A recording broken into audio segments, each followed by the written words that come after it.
কলকাতা হাইকোর্টের বিচারপতি অমৃতা সিনহার স্বামী প্রতাপচন্দ্র দের মোবাইল ফোন সোমবার জমা পড়ল না ভবানী ভবনে।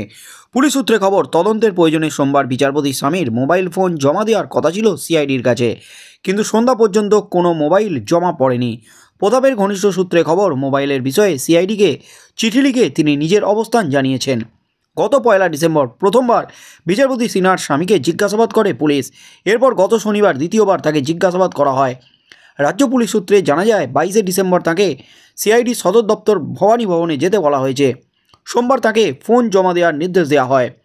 ঘটনাচক্রে বিচারপতি সিনহার বেঞ্চে রাজ্যের একাধিক গুরুত্বপূর্ণ মামলা শুনানি চলছে। নিয়োগ সংক্রান্ত মামলার শুনানিও চলছে এই বেঞ্চে। এই মামলায় কিছুদিন আগেই তৃণমূলের সাধারণ সম্পাদক অভিষেক বন্দ্যোপাধ্যায়ের আয়ের উৎস নিয়ে প্রশ্ন তুলেছিলেন বিচারপতি সিনহা। অভিষেকের সংস্থা লিপস অ্যান্ড বাউন্স নিয়ে হাইকোর্টে রিপোর্ট জমা দেওয়ার নির্দেশ দেন তিনি।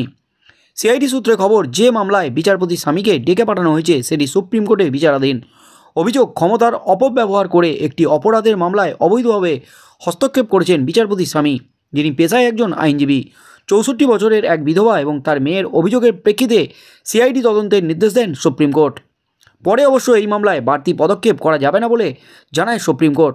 তবে গত 1 ডিসেম্বর শীর্ষ আদালত জানিয়েছিল, আইন অনুযায়ী পদক্ষেপ করতে পারবে পুলিশ।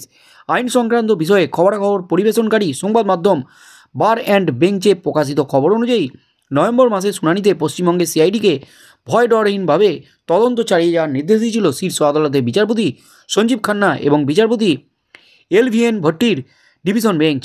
পাশাপাশি কোনো প্রভাব খাটানোর চেষ্টা হলে সেটাও শীর্ষ আদালতকে জানানোর কথা বলা হয়। তদন্ত শেষ করে ডিসেম্বরের মধ্যে মুখবন্ধ খামে তথ্য পেশের নির্দেশ দেয় সুপ্রিম কোর্ট। সংশ্লিষ্ট প্রতিবেদন অনুযায়ী একটি জমি সংক্রান্ত বিষয়ে ওই বিধবার সঙ্গে কয়েকজন আত্মীয়ের বিরোধ শুরু হয়।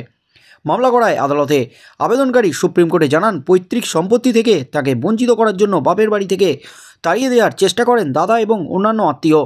সুপ্রিম কোর্টে ওই বিধবার আইনজীবী জানান, তার মক্কেলকে একাধিকবার হুমকি দেওয়া হয়েছে, এমনকি বৃদ্ধাকে যে মারধর করা হয়েছে তার প্রমাণ রয়েছে সিসিটিভি ক্যামেরার ফুটেজে।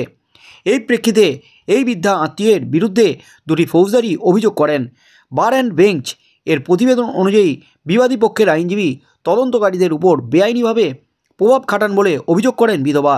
অভিযোগ, দুটি মামলার তদন্ত যাতে বাধাপ্রাপ্ত হয় তার সব রকম চেষ্টা করেছেন বিচারপতি সিনহার স্বামী। ফলস্বরূপ ওই দুটি মামলায় তদন্ত প্রক্রিয়ায় বাধাপ্রাপ্ত হয়। শুধু তাই নয়, বিচারপতি সিনহার বিরুদ্ধেও অভিযোগ করেন মামলাকারীরা। সংশ্লিষ্ট প্রতিবেদন অনুযায়ী আবেদনকারীর তারপর সুপ্রিম কোর্টের দ্বারস্থ হন। তারা আর্জি জানান, আইনজীবী কিংবা তার বিচারপতি স্ত্রী প্রভাব ছাড়াই দুটি ফৌজদারি অভিযোগের যাতে সঠিক তদন্ত হয় তার নির্দেশ দিক শীর্ষ আদালত। তদন্ত নিশ্চিত করার নির্দেশও চেয়েছিলেন। আবেদনে এও অভিযোগ করা হয় যে ওই দুই মামলার প্রাথমিক তদন্তে একজন অভিযুক্ত গ্রেপ্তার হওয়ার পরেও তদন্তের গতি রুদ্ধ হয়েছে।